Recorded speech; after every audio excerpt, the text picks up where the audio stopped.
করছিলেন সন্ধ্যার আগে যেদিন ডুবিবে বেলা।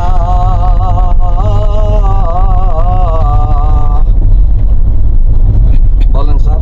গজল করছিলেন আমাদের সাব ইন্সপেক্টর ফরিদ ভাই, সর্বপ্রিয় এভারগ্রিন। আপনারা দেখতে পাচ্ছেন তার চেহারার মধ্যে সর্বলাবণ্যতা, চিরতরুণ।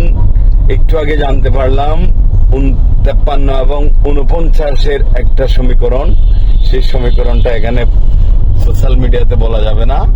তো অত্যন্ত ভালো এবং রোমান্টিক মনের মানুষ, সবসময় সদা হাস্যোজ্জ্বল।